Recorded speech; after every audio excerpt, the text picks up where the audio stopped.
passed through customs. Please claim your luggage.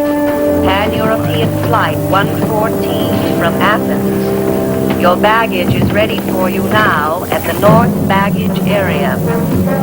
Afro-American Airlines Flight 305 for Havana, Rio de Janeiro, and Cape Town, South Africa is now loading at Gate 15. Afro-American Airlines Flight 305 loading at Gate 15. I'm sorry, this cab is taken. It is now, Mr. Sands.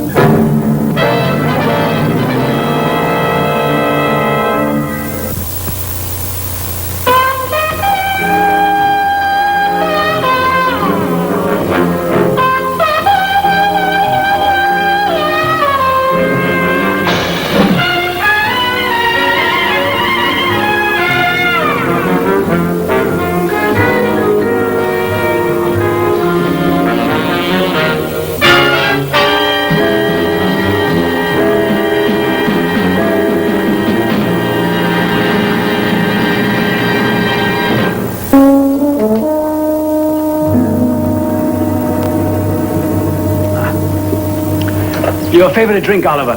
Mixed exactly as you like it. No fruit. I shall always be indebted to you for teaching me your formula for a Manhattan. All right, Ricardo, what's on your mind? Why'd you have your goons bring me here? Oh, not goons, Oliver. Business associates. Business associates? With guns?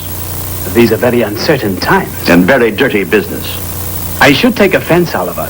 After all, we number among our satisfied customers Oliver Sands, leading industrialist and financier. You've been paid in full. What do you want from me? You have been away for weeks, traveling alone through Europe. You are arriving home, and there would be no one to meet you. I could not permit that to happen to my favorite customer. Your drink will be getting warm, Oliver. You want something. What is it, money? You're going to blackmail me? Never, Mr. Sands. All I ask is your key, please, the key to your bag.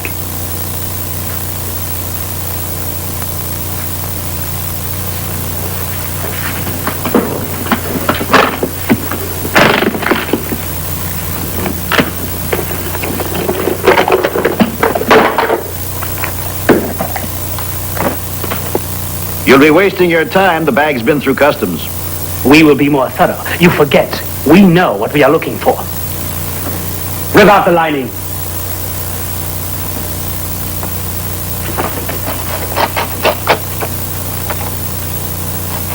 I know you have them. Do you? You followed the arrangements we made before you left New York. You met with my cousin in Athens and purchased the Botticelli miniatures at the agreed price of $200,000. You smuggled them into this country, and I mean to have them. They're my property, and I never give anything of mine away. Nothing here. Where are they?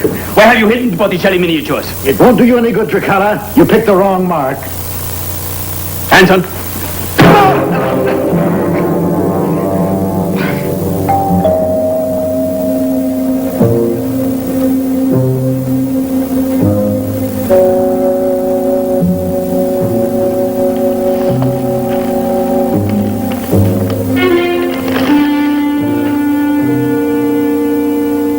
Diamond, take the enclosed baggage check to Idlewild, pick up bag, and hold till I get back to you. Sands.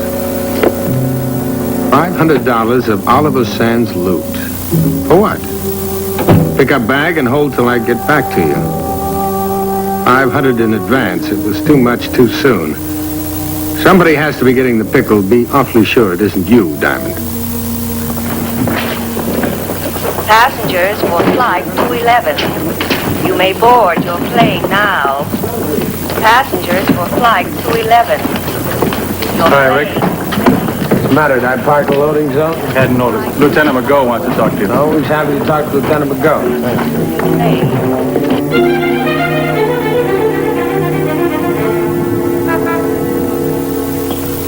Hi, Rick. Come in and sit down. I want to talk to you. Yeah, no, on the way over here, I was stopped by 2 radio patrol cars, a traffic officer, 2 motorcycle policemen, and a kid who patrols the crosswalks in front of PS 34. I'm sorry. I put out a radio bulletin for you and we couldn't raise your office or apartment. Am I in trouble? You expect to be? I don't know. Look, Rick, about a year ago you had a client by the name of Oliver Sands. It seems to me we had some discussion about him then. Yeah, I was checking on his wife. Why are you interested? He's dead. When? Oh, late last night, early this morning. He just returned from a European vacation. The cleaning woman found him in his hotel suite. Heart. Well, it's a tough go, Mac, but how does it involve me? Well, you can thank Sands' personal physician.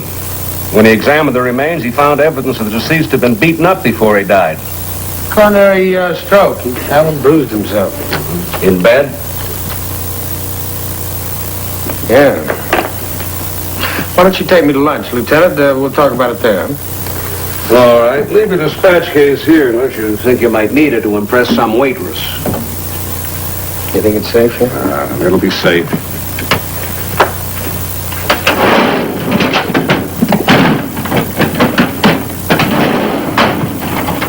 Now, come on, I'll feed you.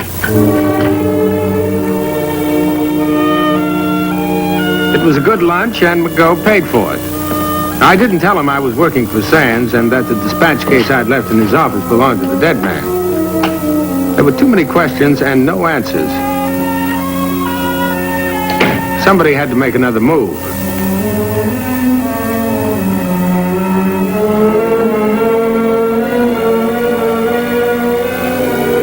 Somebody had.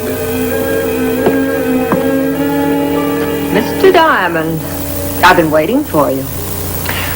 Well, Mrs. Sands, how did you get in here? The elevator boy. I told him I was your country cousin. You must have a big family. He wasn't at all surprised. Acted as though it were an everyday occurrence. No, only on weekdays. What can I do for you? Oliver's dead. I know. He always said you could be trusted, and I need help.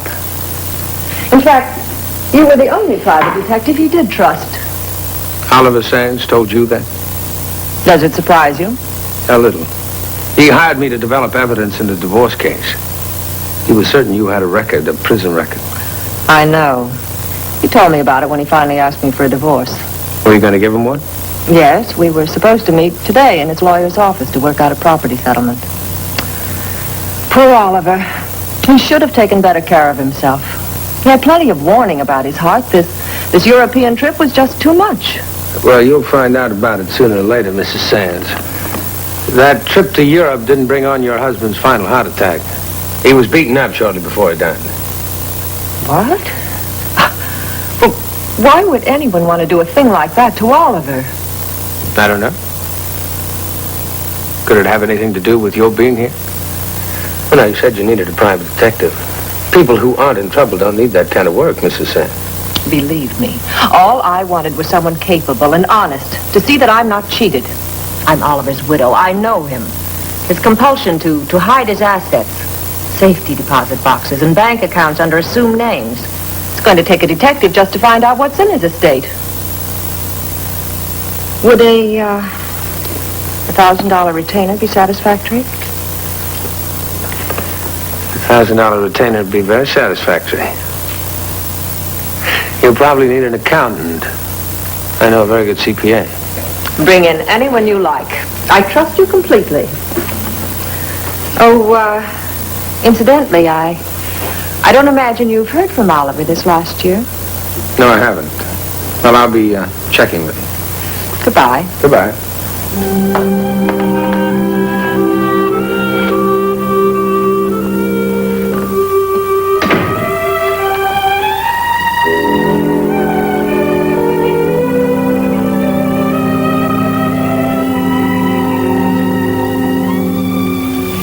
She'd been around here by herself long enough to have found this.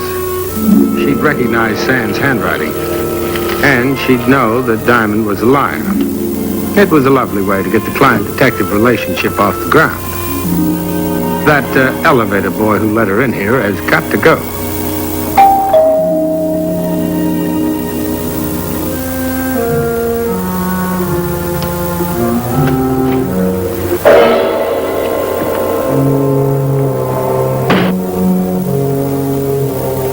Mr. Diamond, your hat.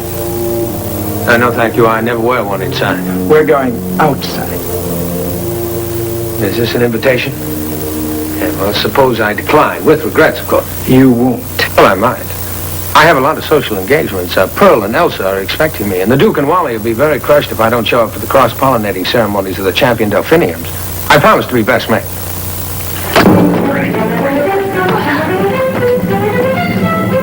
Now it shows.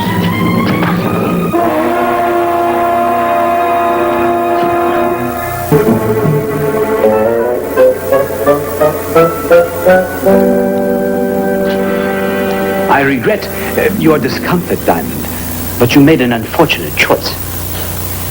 You have worked for Oliver Sands. Last year. No more recently? I hate a liar, Mr. Diamond. Now, we'll try it again. Have you done anything for Oliver Sands in the last 48 hours?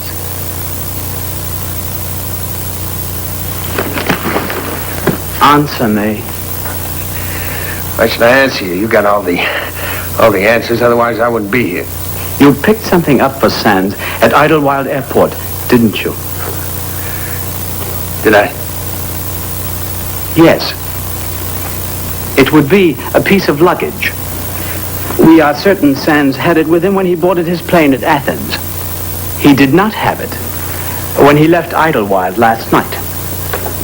He would not leave it there any longer than necessary. Someone would pick it up for him. Why me? We have been following Mrs. Sands.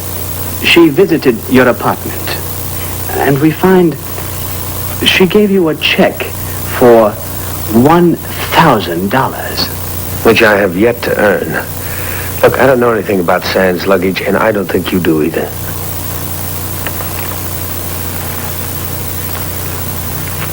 Miller, I think now is a good time.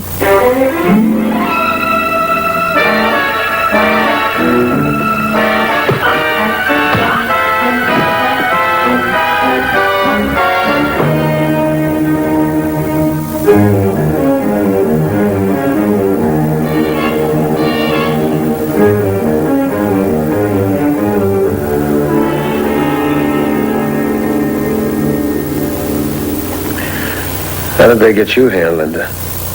By invitation. Well, let her tell it.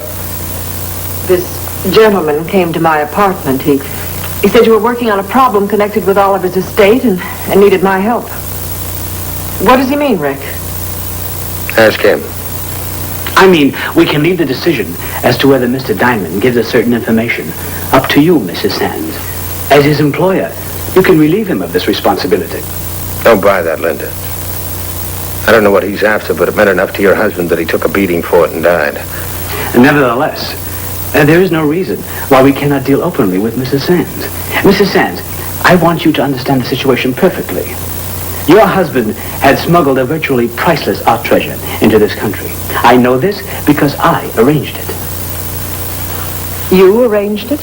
With my cousin in Athens, who made the actual sale and delivery to Mr. Sands. What kind of art treasure and how priceless?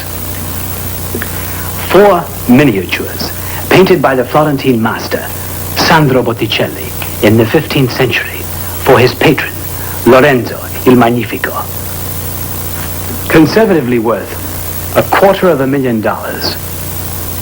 Outside of my family, no one knew of their existence, Mr. Diamond. They have been the exclusive and secret property of my family for 500 years. Nobody knows they exist. So you set up a quiet deal with Oliver Sands to purchase them from your family in Athens and smuggle them into this country. When he got here, you planned to take them away from him. He couldn't go to the law because he conspired with you to break it. Congratulations. Thank you. But there has been no discussion of a deal. I did say I would deal openly with Mrs. Sands, and I will. Mrs. Sands, I want you to tell Mr. Diamond to cooperate with us.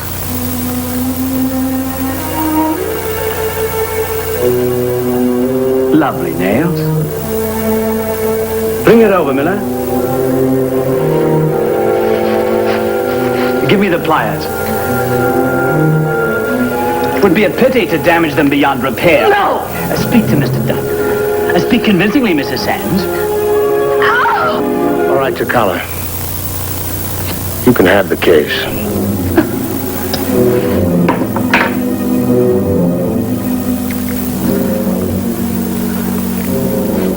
All right. Where is it? Police headquarters. Don't be funny, Diamond. I wasn't trying to be funny. It's in the top drawer of Lieutenant McGo's filing cabinet, police headquarters. There's a job for your boys. Heist Lieutenant McGo's office. You will get the dispatch case for us. Oh, sure I will. Now walk right into my friend McGo's office and pick it up and walk out. I may say thank you for keeping it for me. Exactly what you will do, because I will be with you. Mrs. Sands will be with my associates. We'll meet them at a place I will determine at a time I specify. If you and I are not there, then, Mr. Diamond, you will have lost a client, Mrs. Sands. As you would say, the hard way. My friends will see that she has a very fatal accident.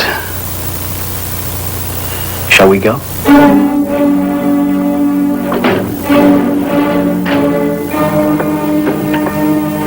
You know, Rick, I'd even forgotten you left it here. Oh, that's all right, Mac. You got a lot on your mind. You know, Rudy, the lieutenant's one of the sharpest brains in this business. You just give him a clue, and, brother, he never lets go. It's a little corny, but they ought to call him Bulldog McGo. No case is ever closed around here until Mark has a criminal behind bars. I am impressed. I'm afraid I'm going to be sick. Now, you see? Modesty. All geniuses have it. All right, Rick, enough already. Well, we cannot take all day, Rick. Nice to meet you, Lieutenant. Well, there's no hurry, Rudy. We got plenty of time. How you doing with the Sands case, Mac? Well, Oh, that's all right. You can talk in front of Rudy. He's not just a client. He's practically one of the family. Well, I think we're making progress. We located the driver that picked him up at Idlewild. Said 2 men met him out there. Could he describe it? A little on the sketchy side, but better than nothing. One interesting point. According to his log, the driver didn't take Sands back to his hotel. He brought him into Sutton Place. We're checking out the whole neighborhood. You see what I mean, Rudy? Thorough, never gives up. That's what makes a good detective, legwork. Checks out every detail, no matter how small and unimportant it may look. Rick, are you feeling all right? Never felt better, Mac. Well, good luck on the Sands case. I know you'll get them. I'll stake my life on it. Goodbye, Lieutenant. Goodbye.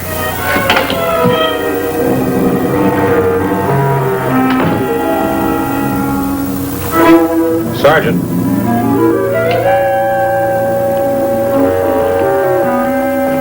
I'll take the bag now. Get in, please.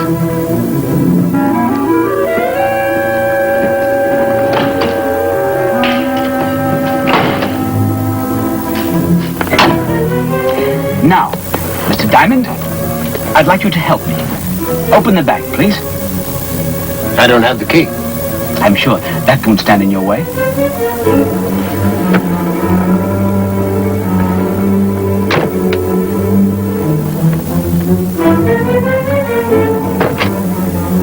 You'll find 2 packs of playing cards. Take them out. I don't play cards with strangers. Open them.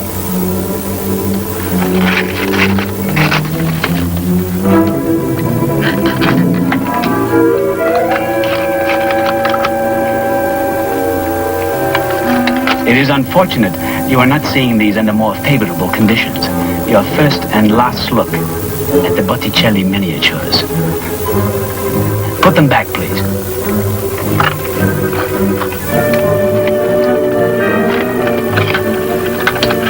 What do we do now?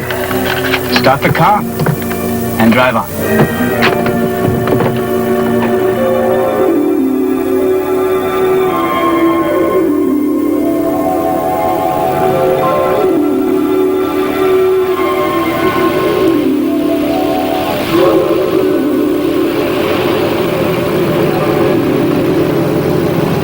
Blink your lights.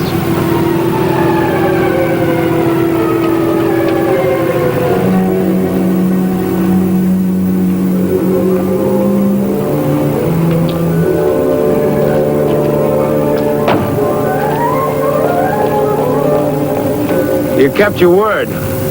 Does that surprise you? More than somewhat. Where to now? Keep going. I'll show you.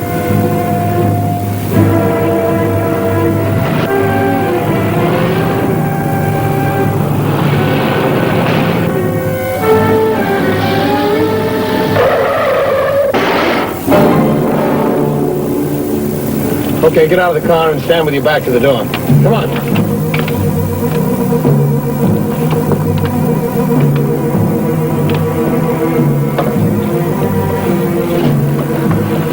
I've gotten used to the way you give orders, Rudy. Now, you tell those two characters to get out of the car, move ahead of us with their hands in the air. Go on.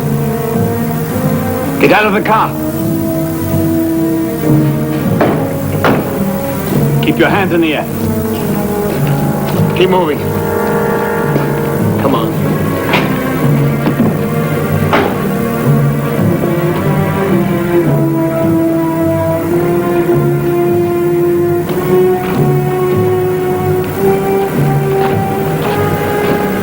Tell the boys to throw their guns over. Come on. Do it.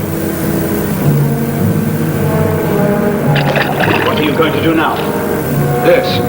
No! The Botticellis! They're mine! Go get him.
You couldn't get here sooner, Mac. Why'd you get here at all? Never mind, Dad. Where's Rudy?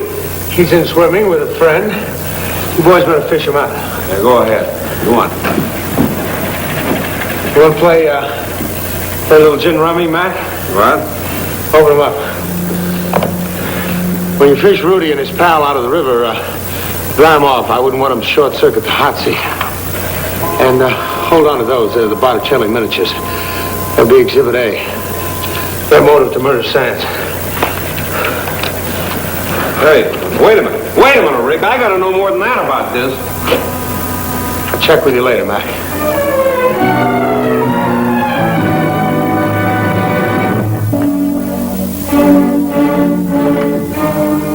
Rick! Hello. Get your coat, Linda. What? I said get your coat. What do you mean? I want you to be warm. I'm taking you to jail. Jail? That's right. You heard me. The police already have Chikala and his two playmates. They might as well have everyone responsible for your husband's death. Rick, how can you think that I Linda, had... Don't give me a performance. I knew you were guilty when the boys let you out of the car.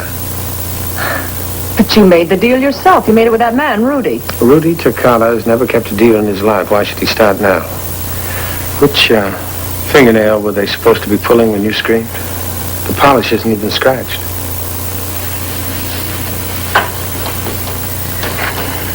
Put on your coat, Linda. Chikala's going to talk anyway. Your only chance is to speak your lines first. And Lieutenant McGo is very understanding and very cooperative. You just tell him that you wanted to be a wealthy widow and he wanted his Botticelli miniatures. Nobody can make me say that. Yeah, nobody can. And nobody can save you from the widow's walk to the chair if you don't.